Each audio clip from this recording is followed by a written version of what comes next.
Oh boy. City Pigeons episode 119. Like that number. Oof. Absolutely no just reason. seems huge. It seems huge. Huge. Eagles draft preview. I don't even know what that means, but that's what we're going to do.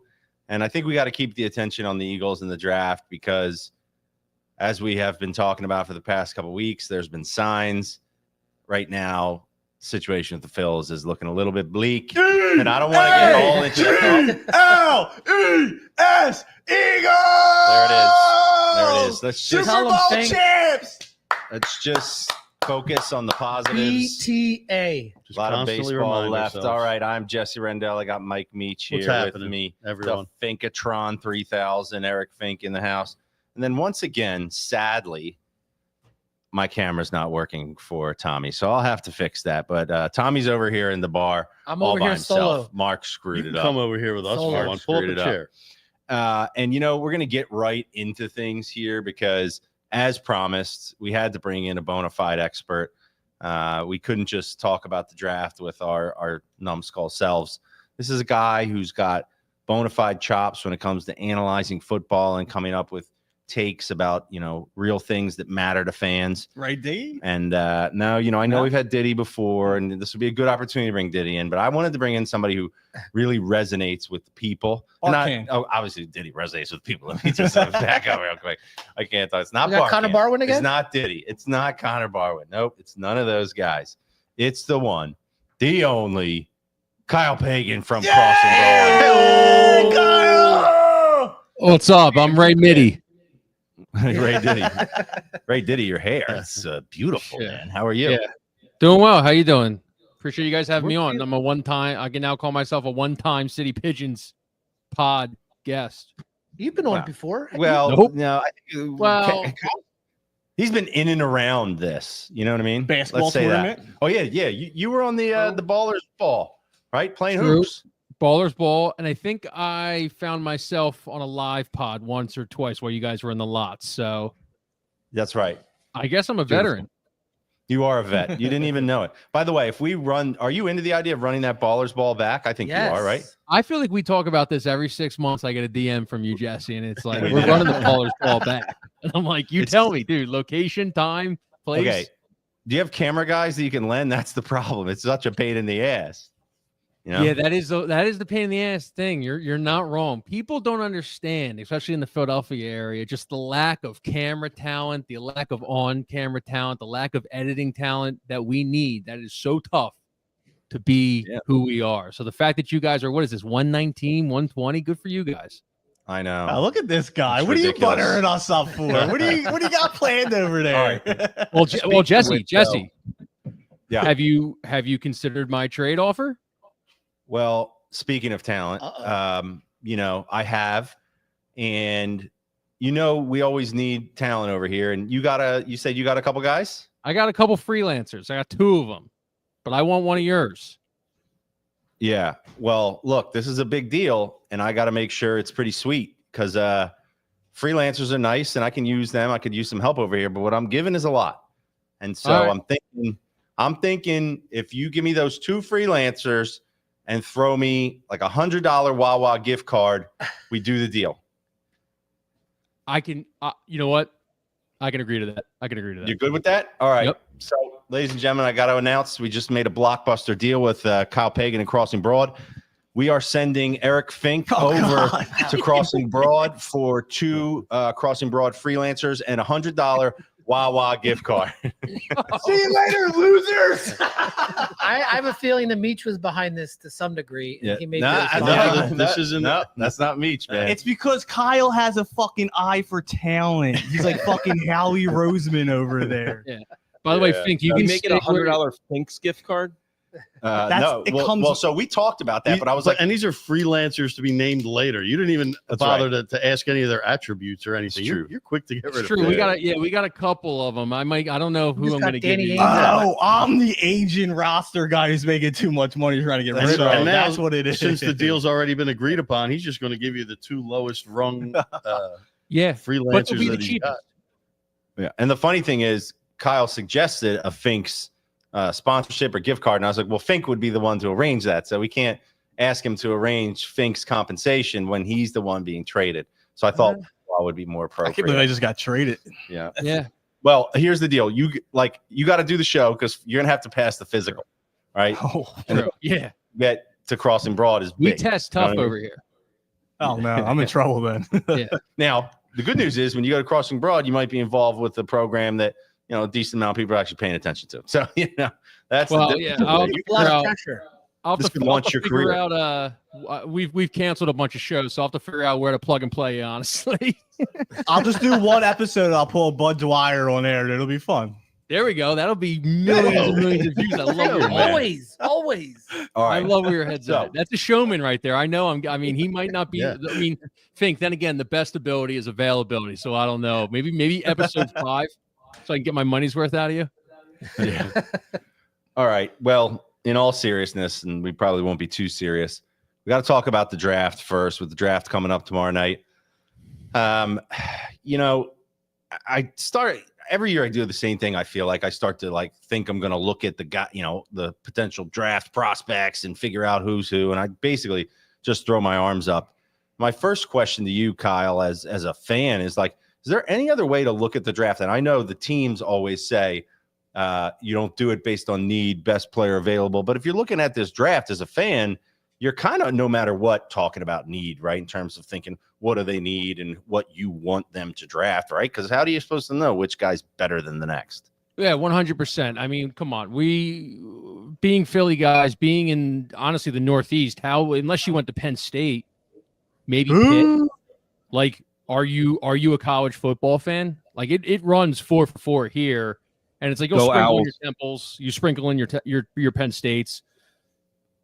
I mean, I don't think anybody would lie saying if they knew past pick number 15 in Philadelphia, they'd be lying, is what I'm trying to say, really. Right. Unless you do this for a living, I do this for a living, and I couldn't tell you outside the top 10 because I'm just not emotionally invested in number 32 because I think it gets traded away. Do you see Howie moving up? When you say you see it get traded away, do you think Howie goes? And I've seen a couple reports about him trying to maybe come up earlier in the round. Do you think that's feasible, or do you think that's just smoke screens? Yeah, it's funny because it's when we were growing up, it was Howie always trades back. Howie always trades back, and I think the last 4 out of the last 5, you got Devontae, you got Jalen Carter. I forget if he traded up for Jordan Davis or not, but he's traded up the last 4 or 3 out of 4 or 4 out of 5 drafts. So I guess he's now a trade up guy. They got 20 picks. Can't put them all on a roster spot. I know that's the hot thing for everybody to say right now. So I would argue, probably he trades up if he is going to trade. I'm mainly hoping he trades up so I can get to bed earlier. That would be the crucial thing for me. I mean, wait until the 32nd pick is going to be kind of boring. But how do you pass the time, Meech? Couple edibles, couple drinks. No. Listen. That's what I'm going to be doing. I'll tell you that. I'll be doing homework and getting kids to bed. I got homework.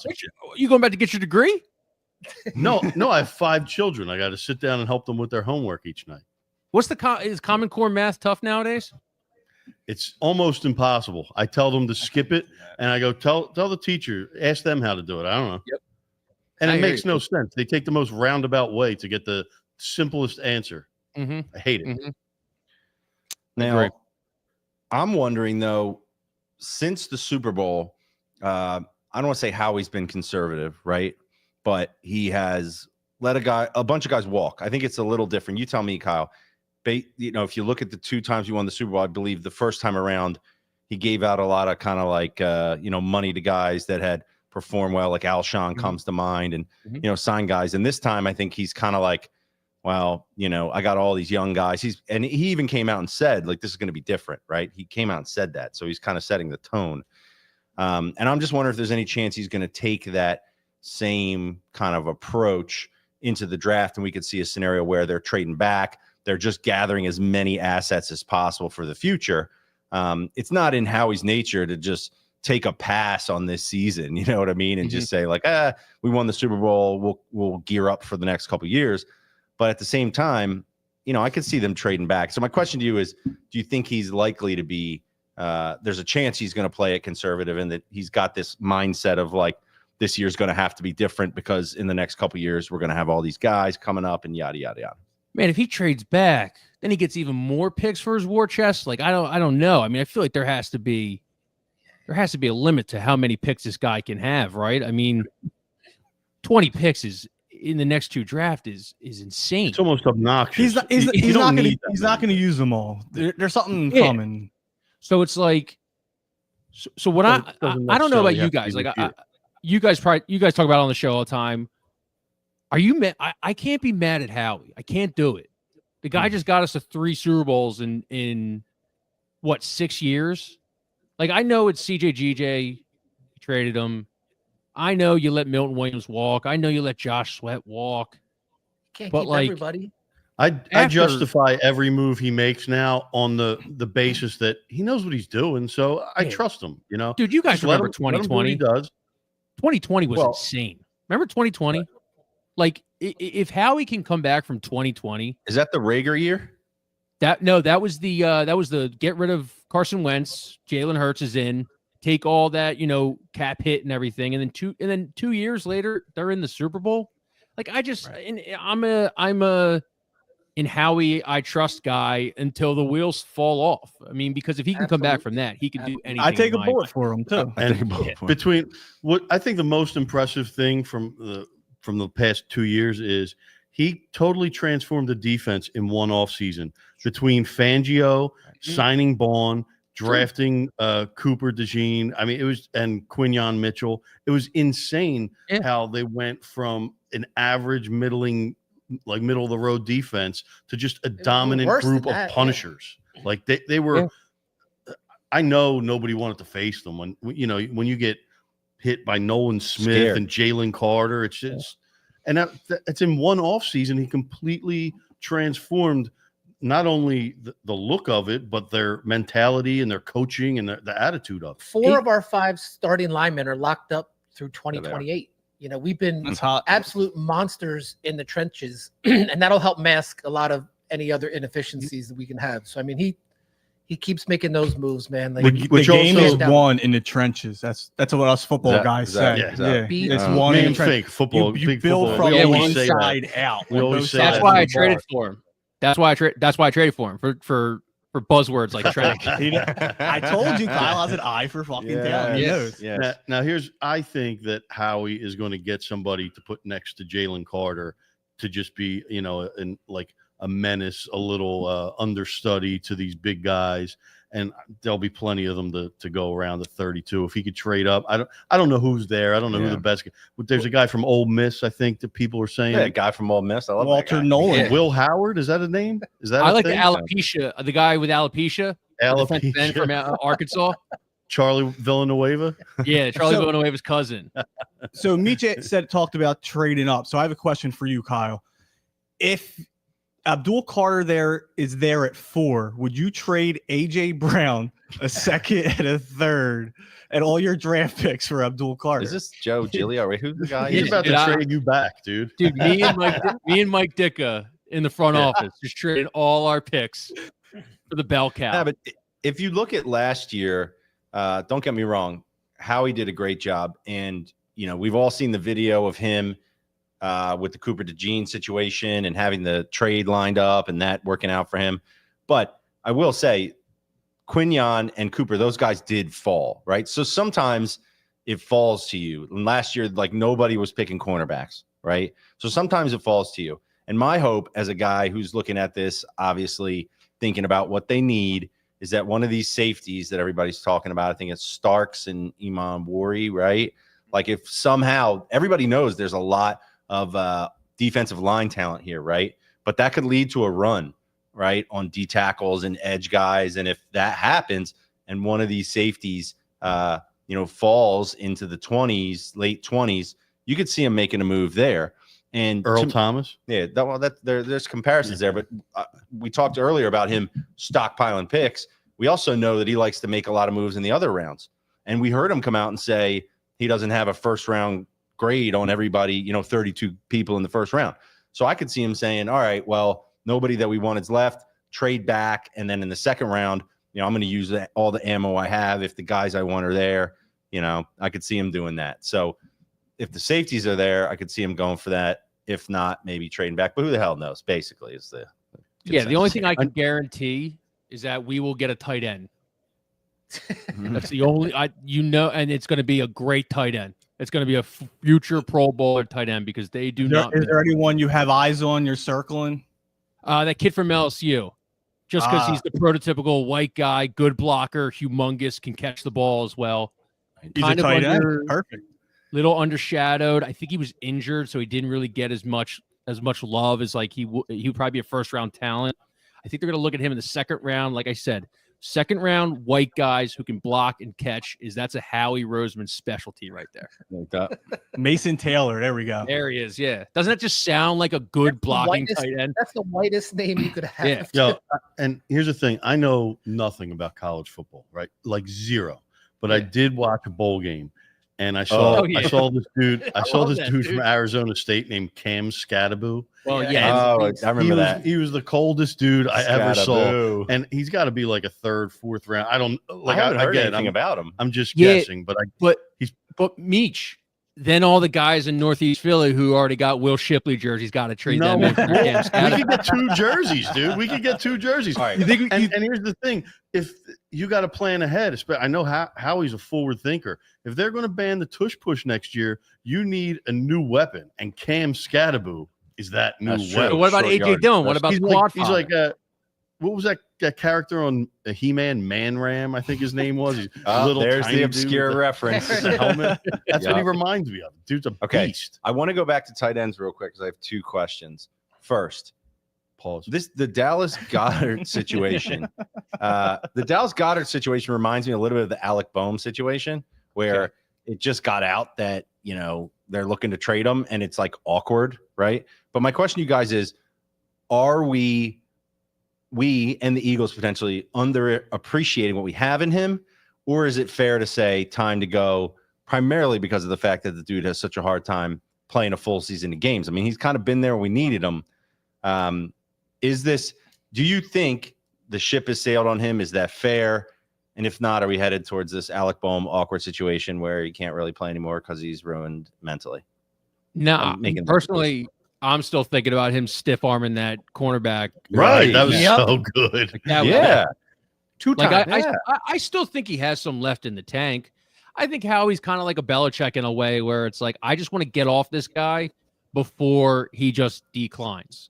And like I said, they are awesome at selecting tight ends. I don't even know if it's a scout. I don't know if it's a guy in their office, if he's still even there since the Goddard or the Zach Ertz selection. But if he is, I trust them to find his replacement at least. But will it be awkward? Yeah, sure. It's always awkward. Mason Taylor's NFL pro comp, Zach Ertz. Love right here on ESPN.com. That's our guy. That's our guy right now. Why can't we ever have interracial comps? That's a great point. Like Cooper DeJean. Look at him. He was no other white comp. But you don't have to. Like, why does he be a shutdown corner? Why does Cooper Flagg have to be Gordon Hayward? Why can't Cooper Flagg be LeBron? That's a good point, man. Tom Carroll, modern day Tom Chambers. You really touched on something. But here, I would just like to say real quick, I don't really think you can compare the mentality of a guy who slowed up just to stiff arm a dude in a playoff game and who just won a Super Bowl to a guy who makes an error and kicks the ball and says, "I fucking hate this place, and I want to leave." I think, right. And it's not fair. And he just won a Super Bowl, so he's not going to get his feelings hurt. He was huge such in the obvious cut or trade when you're 30. What is he? 32. He's not up, that old. Or is he 28? Whatever. Don't know off the top of my head. Regardless, he's got a bad injury history, and you got to move on from him. And he's 30. Wow, he's 30. Damn. 30. I think he came into the league late. And he'll be 31 when the season starts. It's so hard for me to think of that as old, but I guess it is. No, Or he's no, not when the season 30 starts. January 3rd. Yeah, I can't. Okay. I can't read. I'm sorry, Father Judge. Father Judge, state basketball champs. That's all that matters. Amen. Second question on tight ends. We know that Howie has in past years made draft day deals for players, that are not in the draft, veterans. AJ Brown, DeAndre Swift, I think was a deal. I think I heard that. So question here is, are there any tight ends in the league that he might could he do a deal for a tight end? I'm trying to think, I'm guessing he wouldn't want to acquire, for some reason I thought maybe the Niners want to get rid of Greg Kittle and you grab him for a couple years because he's Greg Kittle, Greg Olsen, Kittle hybrid. Yeah. I don't know, but I'm just thinking out loud. Are there any guys like that you could see us doing a deal for late round picks that come to mind? Well, to jump in, Kittle probably makes more than Goddard. And I think they want to get rid of Goddard because he makes $10.5 million. So if they're going to do any kind of trade, they probably want to get a younger guy that's less expensive. That's just my guess.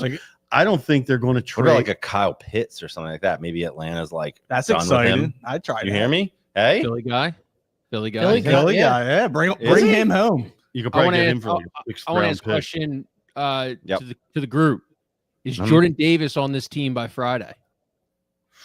Wow. I didn't even think Contract of that. year? I think so. I mean, is there talks that he's not going? Well, he doesn't play a lot. Well, no, he has but he's also on a contract. He's going to get paid.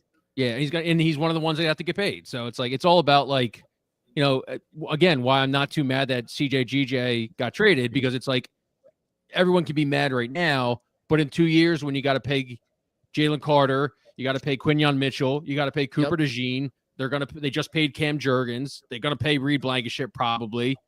Zach Bond gets paid. Saquon gets extended. It's at some point, unfortunately, there's a cap. Yeah. Okay, but wait, is Jordan Davis? He's got another year this year left on his rookie deal. Is that right? Yeah, but they have to exercise the 5th-year option by May 1st. Okay, which would be, I'm just looking at it. Hold on, $13 million. Can you run that back? Can you that's a pretty penny. He did some agent speak on us real quick. Can you slow that down a little for me? So the first round rookies are 4-year deals with a club option for a 5th year. Okay. They have to exercise that option by May 1st. This league year. Oh, so it would be another year plus this one coming up. Yeah. And according to Sport Check, his contract for that option year is $13 million. Oh, geez. Maybe he's not here. See ya.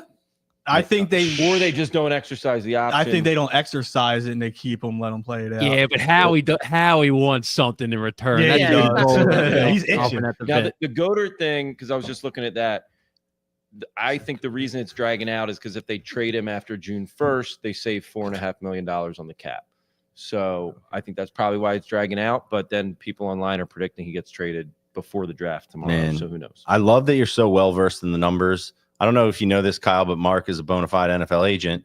Yeah. I apologize to Mark and Tom because I went with the wide angle. Look at this. He's got the NFLPA swag. Oh, that's sick.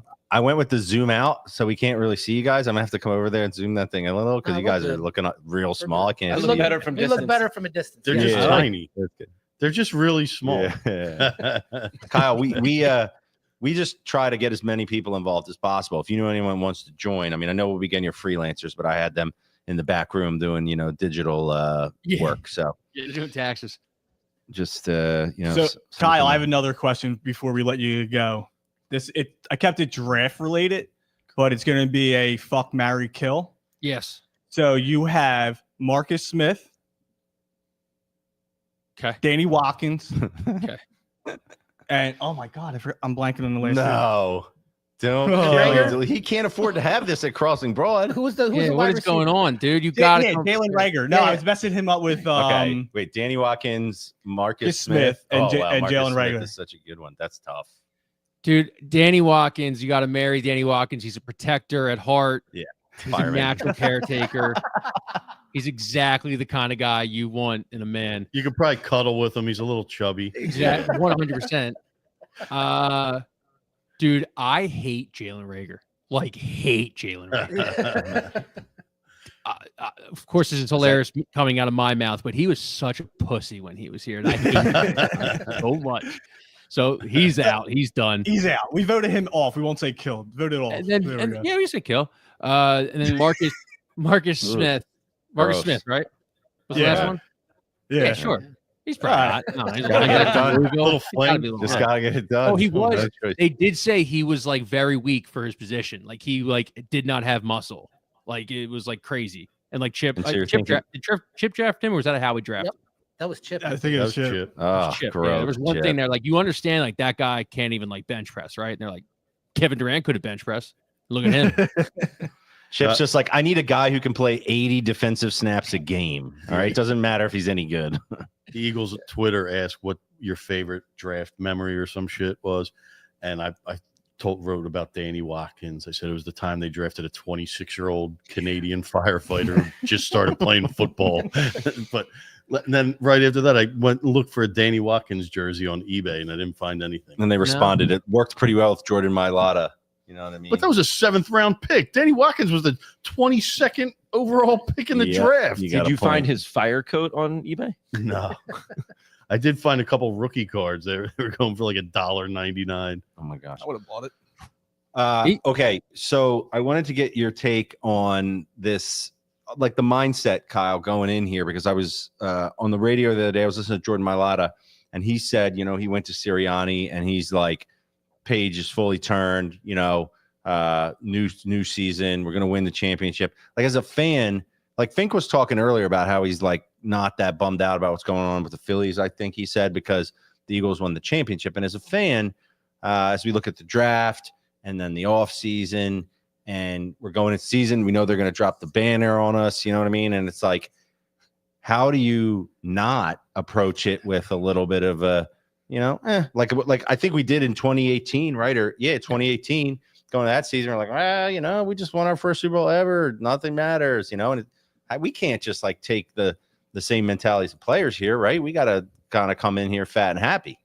Yeah, the biggest lie ever told was the Eagles flipping the page from the Super Bowl. That's so much lip service. It's insane. Like maybe AJ Brown, but then again, you see him. I've seen AJ Brown post more videos on Instagram than I've seen him in the first 2 to 3 years. I think he's got the monkey off his back. I think he's living a little bit, more happier, and everything. Like he feels like, hey, I just won you guys the fucking Super Bowl. I can make funny videos. I can be funny. If they would have lost in the Super Bowl again, or God forbid, lost in the first round, is he posting videos of like messing with his kid? Is he posting videos? Like I'm talking about like how unsafe the church fair is and stuff. I don't think he is. Yeah, well, I'll be honest with you. If he posted that video of him holding up a Patriots number 11 jersey and they didn't win the Super Bowl, people would be furious. But it was funny. It was legitimately funny. And then it turns it around. It's an Edelman jersey. Like, I got a question. It was funny. You referenced the video about the fair. What'd you call the fair? What's it called? The church fair. Is that are you using that term like or generically, or are you referring to a specific fair? Well, Fink probably knows when you grow up in the Archdiocese of Philadelphia, we all have the church fairs. Did you have them in the Northeast, Fink? Yeah, BVM. Yeah, BVM so had there's one right by Andorra, right off after Henry kind of becomes Ridge, I think, right there. I've seen that growing up, but I went to the one. There's also the one right in South Philly, right by like Packer Ave or whatever. It's going on right now. Yeah, yeah, that's there. Yeah, that's that's the one he was talking those things about. are a personal injury lawyer's dream. Yeah. Well, that's what AJ said. What were you gonna say, Kyle? That was the one he was talking about. So that's what I figured. And I drove by the other day, and I remembered years ago, my dad took me to that fair, and I had eaten McDonald's as I would often do, being a little chub rock. You know what I mean? Before the fair, there's so much good food at a fair. Before the and fair. Rides that spin. Yeah, when we went on one of them rides, and let me tell you, I puked my brains out at that fair. And I was, a little bit scarred. But yeah, I mean, AJ's got a fair point on the whole fair thing. I did. I tweeted about that earlier the week too, because I always thought that from the time I was young. I was like, these guys are probably drinking 24 hours a day. They go from city to city setting up rides. I don't trust it. I'm not getting on. Yeah, I wouldn't trust him each. I've been my favorite part of the BVM used to have a gambling tent. And that's where my dad went. He would play cards in the gambling tent. But even kids, like I I think I was like 10 or 11 years old, and they had those cherry pickers. You remember you pull the cherry pulls, and you get 3 cherries, and you win. pull the tab off. The pull tabs. Like you pay the lady $1, and you get this sheet with pull tabs, and you pull them all off. You get 3 cherries, you get 100. I won $100 on them. I was wearing, I don't know if you remember slick overalls. I was wearing slick overalls, and I put the $100. They didn't even have money to pay me because the carnival just started. So I got my overalls on and I my got it cherry all pickers. in ones. No, overalls used to be cool. Were they back backwards? It was like 1990, dude. They were cool as shit. Meech, did you play CYO ball with peach baskets too? No. No, we had a regular. This was 1990. I mean, it wasn't that long ago if you think about it. Yeah, that's good stuff, I mean, that's almost 40 years ago now. 35. It reminds me of when you're down the shore. Do they not have the gambling tent at BVM Carnival? They still do. Yeah. No good church. Yeah. It's not a good Is that church. like the 50-50 raffle? No It's taxes, like legit. baby. I don't know. No, it was like card games. Poker. Yeah. Huh. It's like when you go down the shore and you go to like one of the places, Wonderland, rest in peace. But if you go and like the 15-year-old kid is like putting people in, locking the thing on the, you're like, this cannot, we cannot.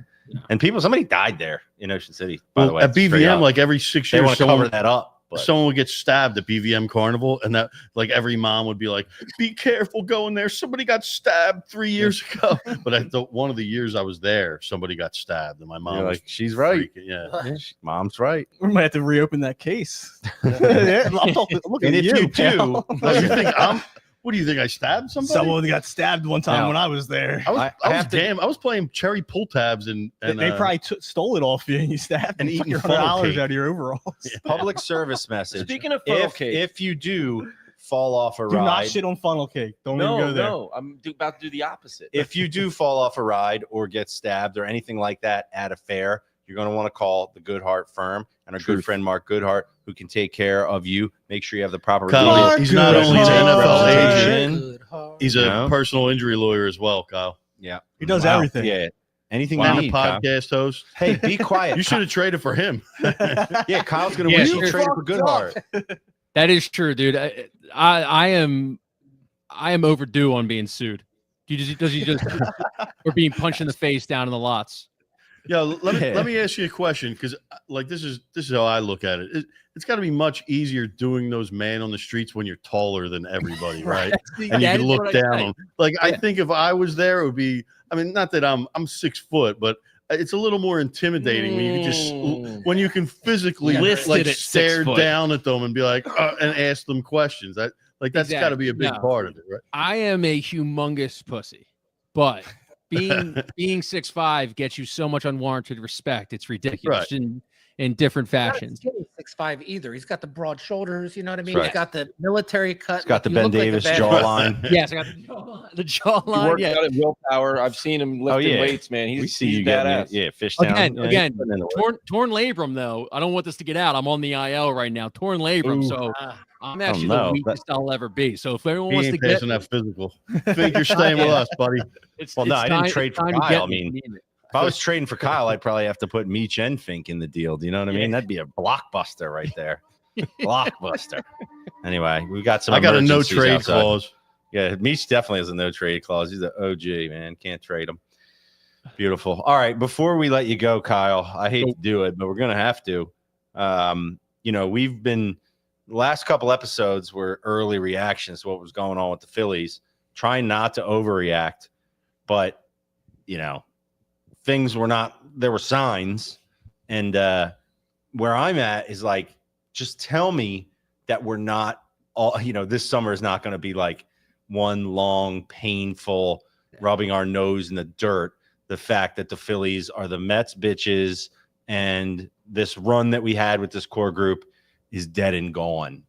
I know you can't really tell me anything about that, can you? No, I mean, I'd be terrible on sports radio because I'm a spin zone guy. Like when everyone, the house is falling, blah, blah, blah, blah. This is the only thing I'm holding on to right now is that we started off hot in the first half last year. Best team in baseball. We were, you know, I know you guys seen it on Twitter, the cocky, distraught meme that we always have for the Phils and everything. We were full on cocky. Fink was telling Blooper to go kill himself, probably shouting at Mets fans and stuff, you know, all that stuff. Yeah, so it's like, it's like you can't have, unfortunately in Philadelphia, it's got to be one way or the other. Right now, we are distraught, but I'm holding out hope that it went well in the first half last year and then kind of petered down all the way to an explosion, you know, against the Mets last year. So I'm hoping that, you know, they get the first half out of the way, heat up in the second half, kind of like a 2022-ish kind of run, because they still weren't even that hot going into the playoffs. They really didn't get hot until Nola like almost threw that perfect game against Houston when they clinched, and then they beat the Cardinals, and they were like, you know, fuck it, let's just see how far we can take this thing. Yeah, didn't they have? They had like a bad losing streak there in August, if I recall. We didn't think they were going to clinch. Yeah. What about the counterpoint that they have been essentially a 500 team since last July? That's a good counterpoint. That's a counterpoint that I'm having a tough time spin zoning. It used to be, hey, look at the chase rate numbers. They're down. Everyone loved tweeting that, and now they're up. Shot up pretty quick. Dude, watching Trey Turner and Castellanos the last 2 days. I know Castellanos had a pretty good game today. He had a pretty good series, but I mean, just watching him chase a slider outside of the zone just gave me PTSD. Those two back-to-back at bats from Bryce and Trey Turner to end the game. I forget if it was yesterday or 2 days ago. I mean, that just felt yesterday. Yeah, that felt like we were not hit the home run. And do you know they didn't throw Bryce Harper one fastball today? I'm not shocked. It feels all like sinkers and sliders and changeups the entire. He didn't see one fastball. It reminded me of when Ryan Howard used to be in a slump, and they just threw him a slider low and away every time, and he'd chase it. Yeah. They might. What freaks me out is the 3 games this week against the Mets looked exactly the same as the series against them in the playoffs. Yeah. And it just concerns me that this run it back thing with this team is just, you know, getting old, and the team's getting old, and they almost look uninspired. And this team that used to be so much fun and exciting, and they loved each other, they almost just look like it's April, and it looks like they hate coming to the ballpark. Rob Thompson has had about 3 legitimate chances to storm out of the dugout, cause a shit scene, get ejected, show some life, and he just sits there. Our boys will do them. He got a little angry when the Diaz balked today. He got off his seat. He got off his rocker a little bit. He went back. He almost got out there. I was like, all right, good to see some life in him. But the thing is, like, going back to I think Mark, right? Mark's his name. Good heart. Yeah. Let's go. Me paying attention. Mark is right, where it's like, I know everyone wanted to hate the vibes. I was a hate the vibes guy at one point and stuff. I do like Garrett Stubbs. I thought the daycare got a little awkward when it was like 27, 28-year-old guys doing it and being called the daycare. It's kind of like the teenager in the movies in the 90s who was like 30 years old playing a high school kid. Yeah. But like, there is the vibes guy down in AAA. There are some guys who have like had some good vibes and everything. Look like they were having fun, pouring water on each other after wins and stuff. I'm not saying we have to go back to the daycare. I'm not saying we have to bring up Garrett Stubbs, even though Marshawn's not doing much more. But I'm just saying, like, if you hate the vibes and this team looks miserable, what do you think these guys are going to look like slugging in July in the middle of the heat? They're on a 3-game losing streak. Those fans are booing them. Maybe they're playing in front of 75% of people. Like 10 games under 500. Right. Yeah, at some point, it's like that's my biggest concern. Up and enjoy a fun team. Could you rather have the alternative? I think they need to grow the fuck up. Harper was the one to put an end to that daycare thing. Do you remember in that one interview? He's like, there is no daycare anymore. True, but it's almost like, guys, let's grow the fuck up and win some baseball games. And I don't think they're at that level of. Maybe they're just not good. They also don't have like your Carlos Santana who's going to just take a bat to a TV and just want to like mess people up and stuff. Like Maybe the Schwarber, clubhouse is soft. Oh, sorry. like you're fine. But like Schwarber is, from what I've heard, Schwarber is like the guy. He's the guy who'll get them going and stuff. Bryce isn't like that, but he's like your best player. So it's kind of like you're fighting this thing where you're just going to get like, you're going to get your canned answers in the media. You're going to get the guy who's going to wear the Philly Fanatic cleats. And then you're going to get a guy who's just a family man who's going to go home after and stuff. And you're not, they don't have a guy who's going to like, they just don't have a dickhead. And sometimes you need a dickhead to just be like, you know what? Yep. Fuck you guys. We suck right now. Pull your heads out of your That's why we have Meech. True. Like they have Bryce, too many glue guys. Too many glue guys. Yeah. Like Bryce does make a killer. He makes a killer date oat vanilla latte though. If you need that. Yeah. There's no doubt about it. I'm just sad because Alvarado drinks 30 of them by 8 a.m. Is that what happens? I'm just sad because this team had such palpable magic, you know, when they started their run. And I heard someone talking today about how they fear people in the Mets lineup and, you know, how come there's no one in our line? I'm like, you should fear frickin' Turner, Harper, Schwarber. They're supposed to be feared. That's really the problem, right? They're not playing to their capability and being feared the way that they should be. I think that's the bottom. And the only question is, why not? And I think the answer is, it's got to be that they're just not as good as they used to be, right? I mean, they've been the slump thing. It's just, it seems like there's too much. You know what annoys me? They have nothing in their minor league system that can really give them a spark. You have Crawford, you have Painter. Yeah. There's this Otto kid that they're talking about calling up, but like they finally called up Weston Wilson today to have 2 at bats before they pinch hit for him when a righty came in. Yeah. But they have nothing exciting to look forward to. Like, what do their scouts do? Who are they drafting? Why aren't they getting any Spanish guys from, when they're 14 years old and signing them? I just don't understand what the rest of the organization is doing, because they haven't had a decent prospect in years. And Bohm isn't really a like Stott. Are these guys? Yeah, but wasn't Stott the Painter, first round pick? Painter hasn't even been up yet, and all these he's like 21. Stott and Bowman, these guys are supposed to be those guys. We thought they were, and we also signed the youngest Acuna brother. But all these guys who are prospects as pitchers, they never even get called up. They end up fizzling out because they hurt their arm or just some bullshit that it never works out for any. So the only way to acquire talent is through trade, which is possible. But who do we have to trade? I just don't think it looks good. Well, we have to trade one of these guys, Painter, but they're in Crawford, their low point of their value. That's the problem. Miller. There's some good guys coming up. Meech, come on, man. Come back. Let me ask Kyle you this could have question said the same about Bohm, Stott, and Have you ever seen? Is there a Philadelphia athlete who started his time in Philadelphia worse than Romano is starting his time in Philadelphia? Because I'm having a hard time thinking about a good comparison. How fast did we turn on Al Horford? Not that fast. Sean Bradley. I just remember Sean Bradley not being that good, but I don't know that. And again, he was a number 1 pick, so you gave him a little more leeway. I think it Winston Justice in that 7-sack game against the Giants. I think Romano has about 3 more outings with me before I'm posting his home address on the internet. Jeez. I think Kyle has one. Go ahead, Kyle. What about DeMarco Murray? That's pretty bad. When he slid down before the first down, that was pretty early in the season, if I remember correctly. And that's when a lot of people – he only lasted 1 year here, and I think he signed like a 3-4 year deal. That was awful. Greg Jeffries? It's hard to say, though, because the closer just loses games. You know what I mean? It's hard to say DeMarco Murray lost the game or Sean Bradley lost the game.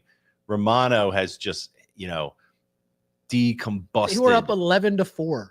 Yeah. 11-4. Oh, shit. And it turned into 11-10. And that was in 22 pitches. He gave up 6 runs, which is astounding to me. After strike. That's it was like talent. practice. Like I said last week, he was born in 1993 in Toronto, and he was originally drafted by the Blue Jays. That's a Maloik. You cannot touch that guy. That is just bad voodoo. That's whatever you want to Think put was out all there. over this. No one wants to listen to me. No one wants to listen. He's like the guy they signed last year from the Angels. He's not built to pitch in Philadelphia. Right. And I think that, Yeah, he was not. I think Lost our Dombrowski visual. really needs to keep in mind, at the deadline, before the deadline, when he's bringing these guys in, who has the mentality to be a relief pitcher in Philadelphia.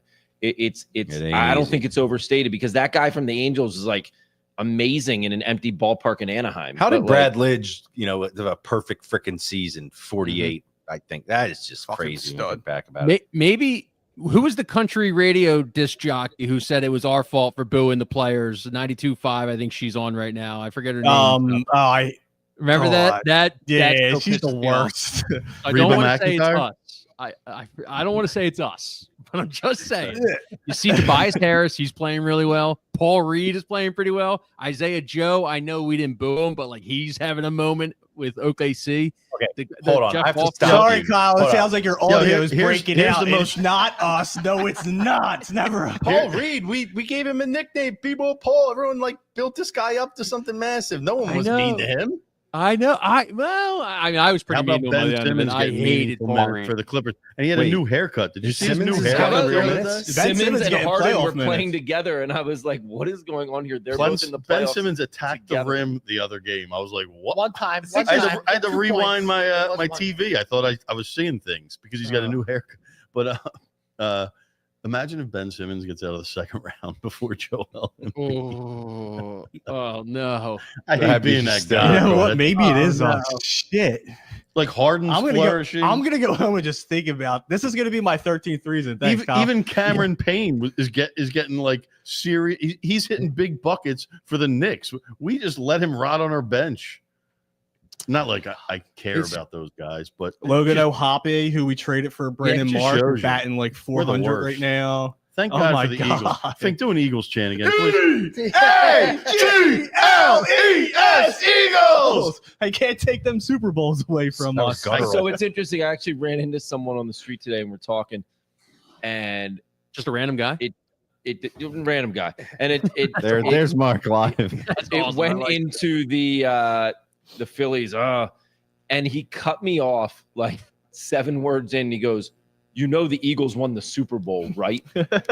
And his whole take was, that. I don't care about anything Philly sports right now because the Eagles are keeping me happy. It's kind of where I'm Fink's not coming fully from. there, but maybe we should be. Oh, we are. I We think we're gonna are. ride the Super Bowl win into like week 3. At least We are. depending on how we go. have a miserable existence. We You are know what's funny, miserable dude? people.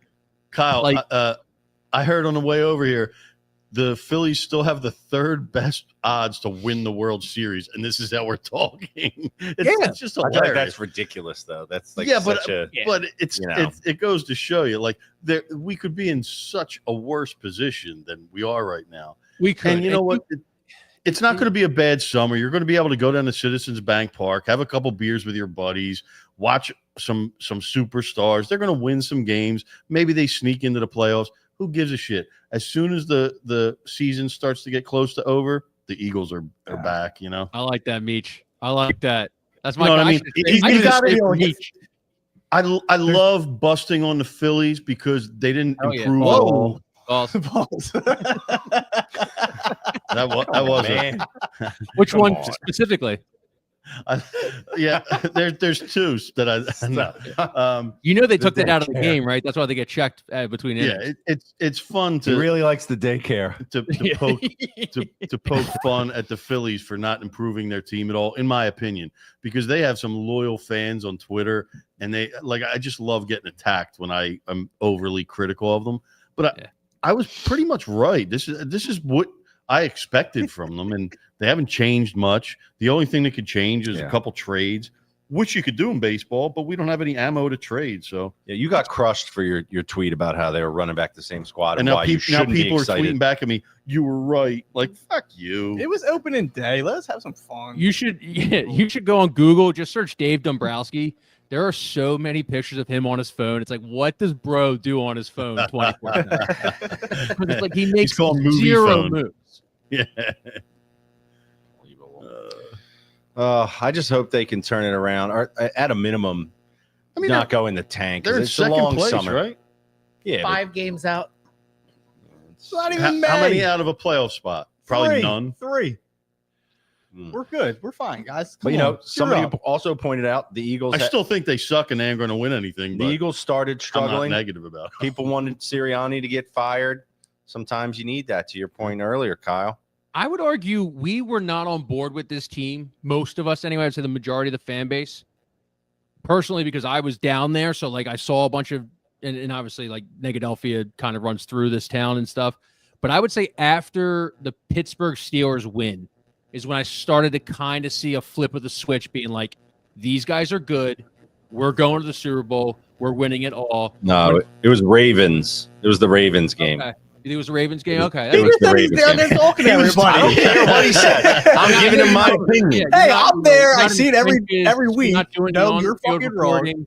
Me and Devin Caney understand when the switch flipped. Okay, I we're get in it, you there guys. guerrilla journalism, baby. Undefeated through the Kyle. Super Bowl. Just Kyle, saying, she can I was. just I'm say, just- Devin Caney is the sideline reporter for the Philadelphia Eagles. Man, take it easy. You know That's what I'm saying? true. Like That's that's true. elite status. Yo, all Fink, right? did she hear if she's getting a ring yet?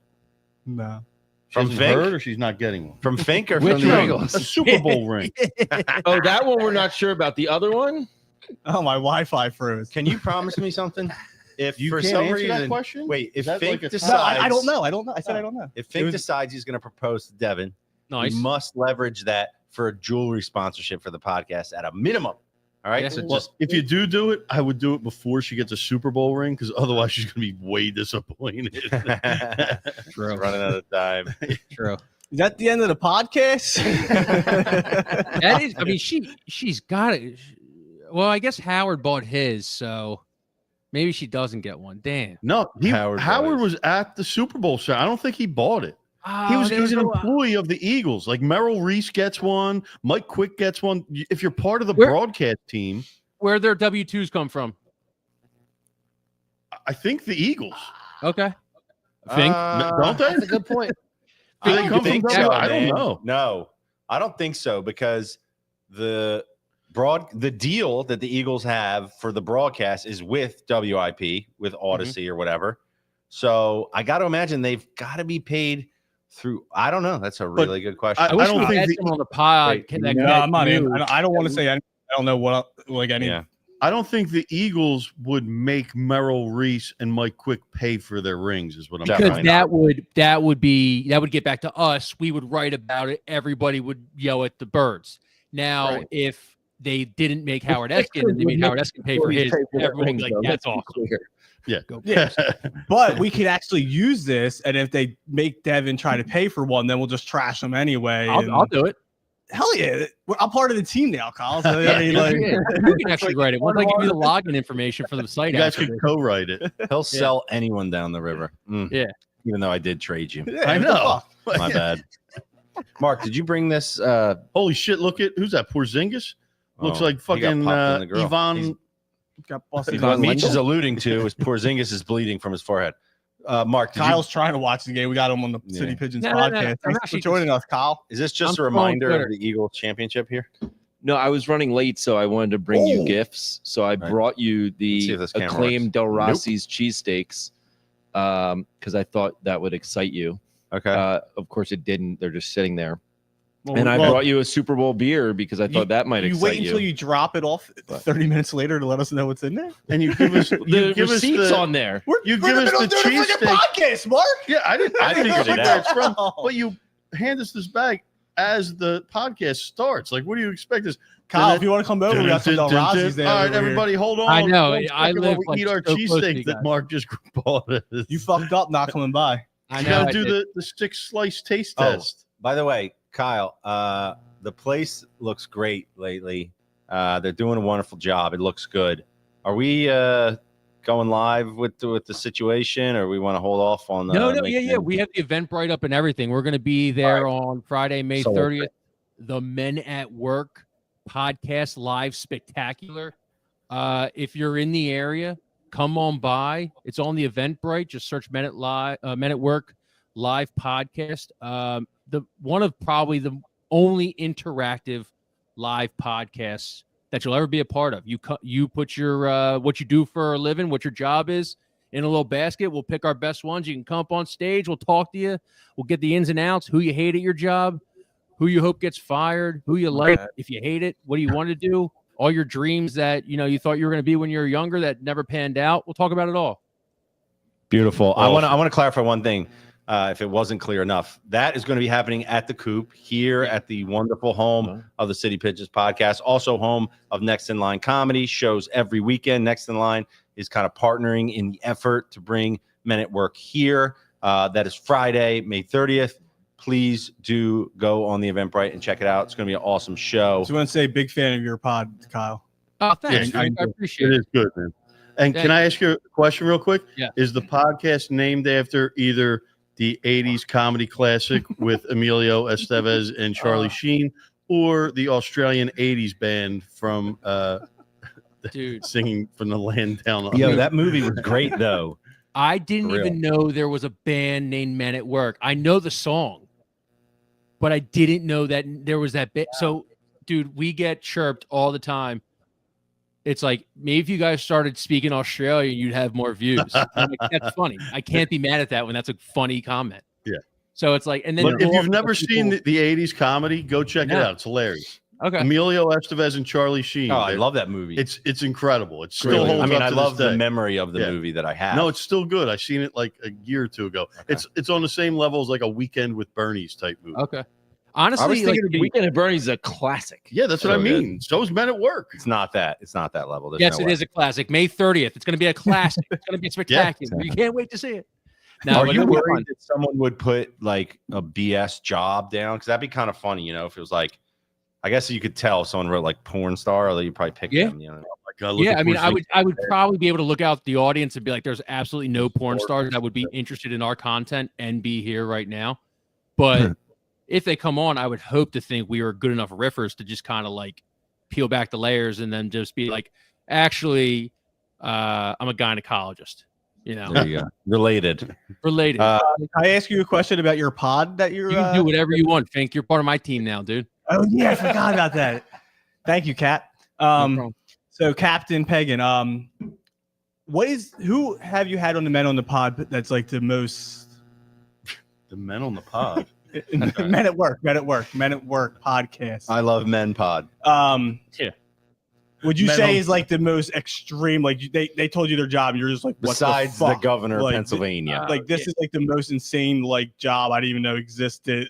Who like how do you get into this? What like Hoagie maker. No, I was gonna easy. ask that. That's my next one.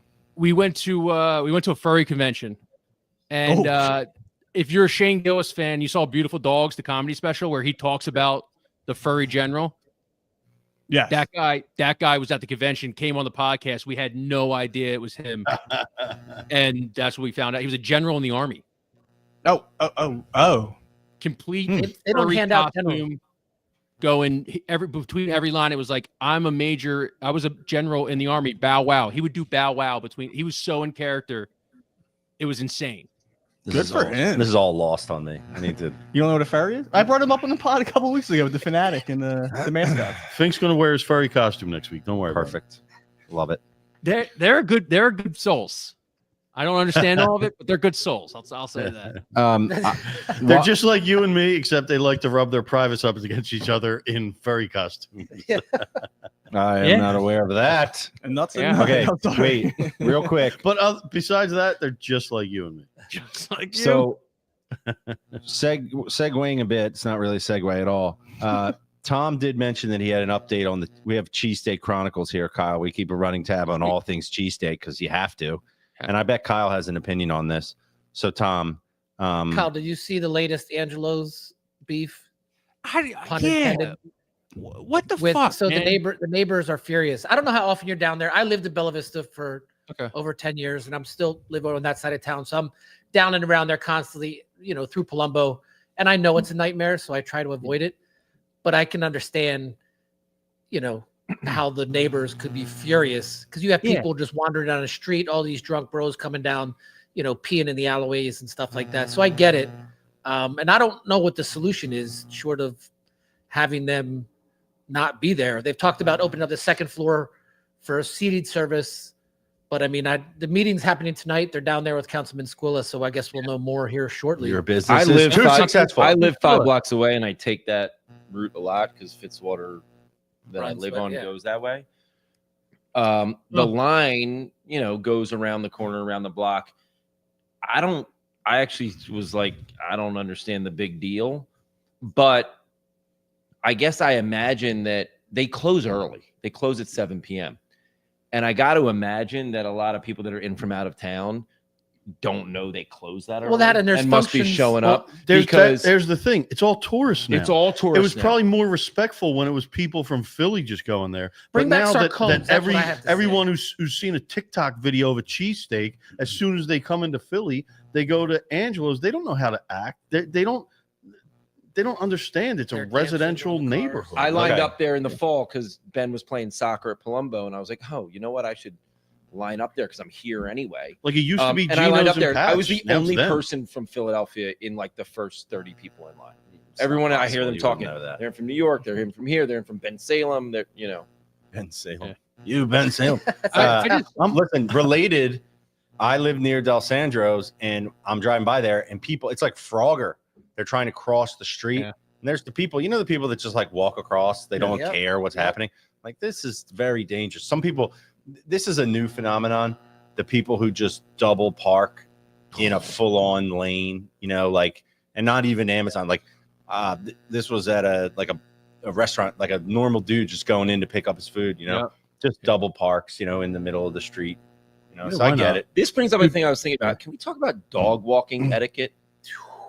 Not tonight. Yeah. Okay. No, I did see a dog pee on someone's basil. I don't know why people had basil outside of their front door on their house, but I was walking to my barber and this guy just let his husky piss on these people's basil. And I was maybe he didn't know, he doesn't know basil, but then they're like, fine. I'm not blaming the dog. I'm blaming the owner. Pull your dog away from, even if it's just plants, if it's someone's freaking daffodils, like just this basil is spectacular tonight on this salad. This is excellent basil.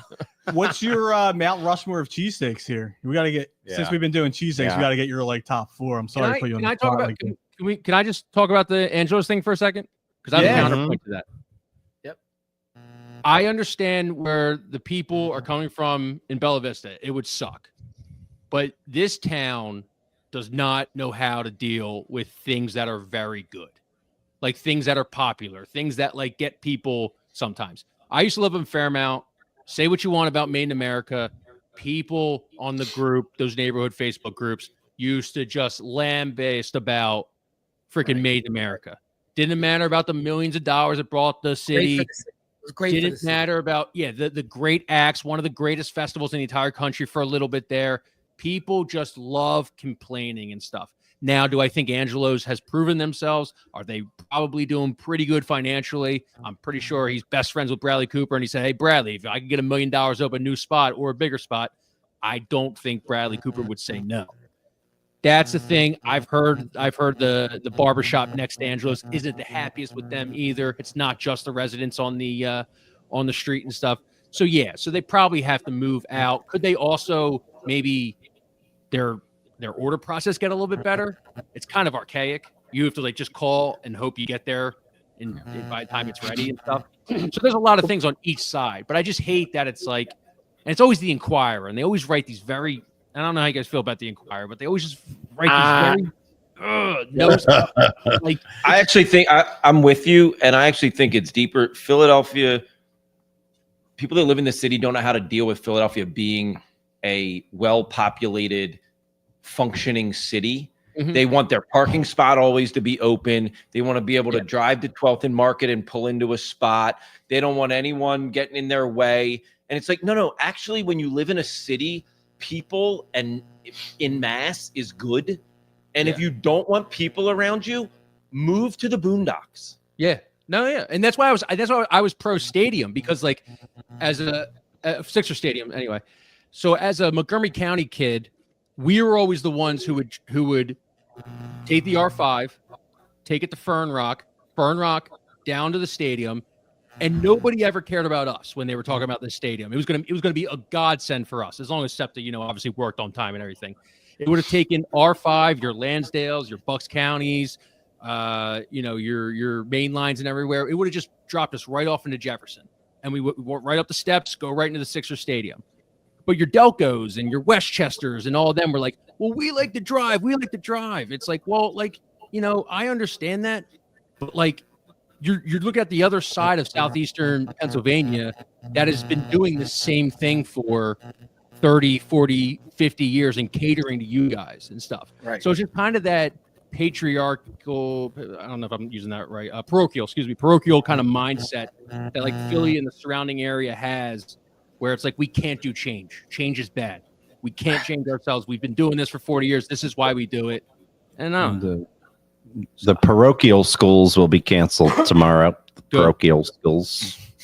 We'll follow the public school. That's my little Meech, is this when, rant. This is when Meech tells us about when they used to use the numbers to cancel the schools on the snow day. Philadelphia Public School. There's no number for that. Well, It was Philadelphia Public Schools closed. Okay, click.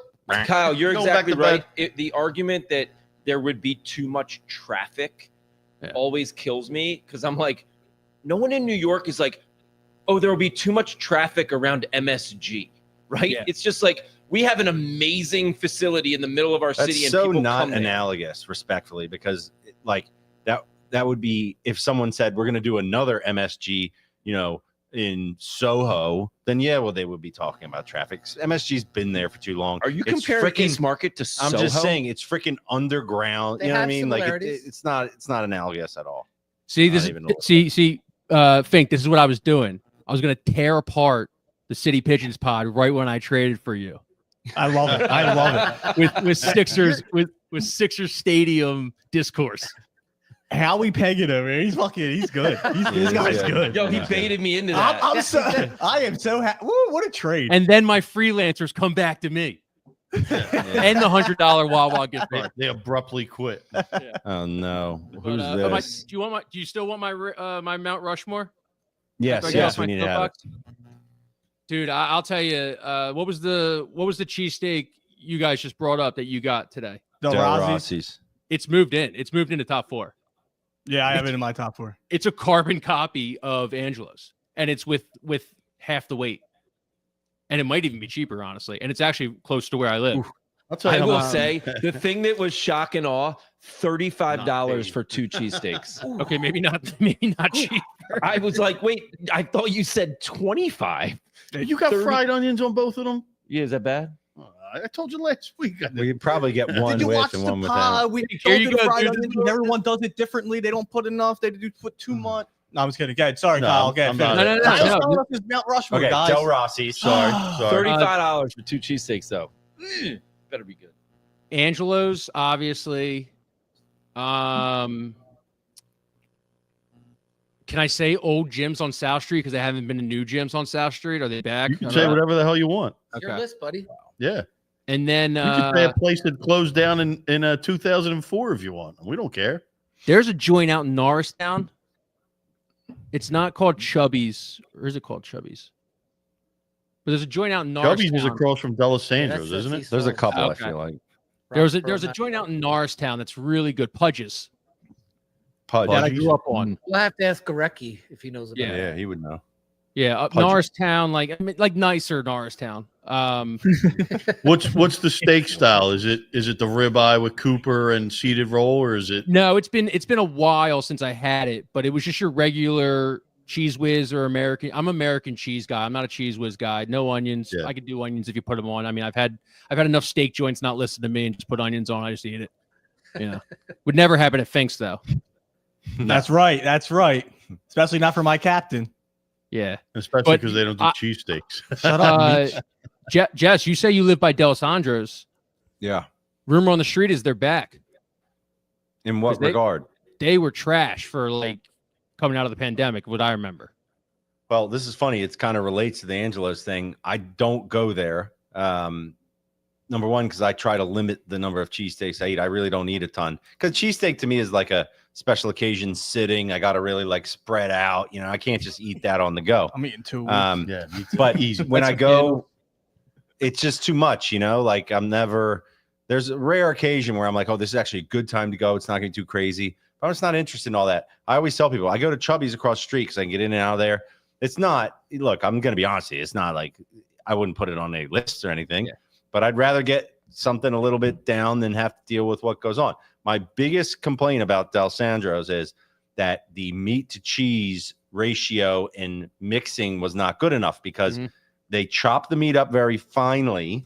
And if you don't, it has to be bound together by the cheese. Otherwise, you go to eat it and it's like meat is flying everywhere. You know, I'm not a fan of that. So, but I think it's a good steak. Now, that said, I had a proper Angelo's steak. And another example, I never went to Angelo's. People are like, you go to Cole and whatever. I'm like, I'm not doing all that. I'm sorry. I'm just not doing it. But a buddy of mine got like delivered fresh. Like somebody picked it up and we ate it. And I was just like, oh man, this is a whole nother thing. It's another level. This is a whole nother thing. This is what I brought up on the pod last week, Kyle. Angelo's brought the cheesesteak game of the entire city up a level. Like they figured, instead of doing shitty steaks, let's get ribeye, let's get Cooper Sharp, let's get a seeded roll, and let's pack this shit, and we'll charge $16. And it's good. It's really fucking good. Yeah, it's an experience. But before then, people were like, we'll just give them a half decent cheesesteaks, $10. They're not going to complain about it. It's steak, it's cheese, it's on a roll, it's good. I never complained about it. But now I'm like, damn, there's like 3 places in the Northeast that I could throw a rock at that have the big fat steak with this Cooper Sharp and a seeded roll. They're incredible. Yeah, and there's no reason to go to Angelo's. We're all going to die of heart disease. Yeah, and that's why I'm a big I don't care about your favorite cheesesteak because they all do the same thing. They all get fat. They all fill our arteries. If you want to go to Pat's, go to Pat's. You want to go to Gino's, levels. You want to go to Don. It makes me appreciate Steve's that much more because of the way it is with the flat pieces. They're different now. They're unlike any other cheesesteak place, and they're all becoming copies of each other. Kyle, I need you to go to Steve's and get American and Whiz both on your steak. Oh, whoa! You better clean that shit up before you come over to Cross the Broad. A lot. Kyle, that never have happened before. I need you to get both the American and Whiz on your steak. And then your voice sounds like that. Delicious. Yeah. Did you see the Philly Mag article where that guy criticized Uncle Gus's? Yes. Yeah. And said it it didn't knock his socks off. I was like, it's big Beach. You were 100% right. Where it's like Angelo's lifted the game up. But that was after 50 years of just having the same exact steak. Yeah, the same. Like Cooper Sharp came out of nowhere in the past 5 years. Yeah. So it's like, is this guy really what's he trying to get trying to revolutionize steak technology after we just didn't have it? We had it the same for first 70 years of our lives and stuff. So it's like that pit. I hate food. I hate food critics. I hate food influencers. Not every place could be 10 out of 10. Okay. We've got to. And you know what? Not everybody's taste levels the same. Like I like some food some way. You don't like it. And people look down on people for liking food a certain way. Like you don't have to eat it. You look down on me for my Jim's Cheese Whiz. No, but that's because I don't personally like onions. I'm not mad at you. Wise man once told me I don't like onions, slopped all over my cheesesteak because of the consistency of them. There's nothing against onion. If you want get onions on your cheesesteak, fucking slop it up. Come on. Slop it up. Yeah, sloppy steaks. All right. From Giovanni's. All right. Kyle, I don't know what we've established. Thank you. That's not important. We didn't set out to establish anything. We got the draft tomorrow night. Hopefully we get another Quignon. Who's the dude from Cooper? From Ole Miss? Will Howard? Is that his name? No one knows. Is it Will Howard? Will Howard is everyone give their pick. State. Yeah. No, I'm not giving my pick. Who? I don't know anybody. Will Howard is a quarterback. Picks Cam Scatterbo. I'm hoping they get the Iman Wari dude. It's Walter Nolan. Walter Nolan, the Ole Ole Miss Miss. guy. Yeah. Who's Will Howard? Is that a person? Quarterback. He's I think director.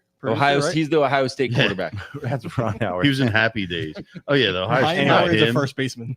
Point is, they're gonna draft. It's gonna be fun to watch it unravel. And he's gonna be a superstar. Howie's gonna do Howie things, I think, and we're gonna be all geeked up about the Birds going back and winning again and we're hoping that the Phils can right the ship. But we got all summer to talk about that, so hopefully it's just Rob entertaining. Thompson just got fired.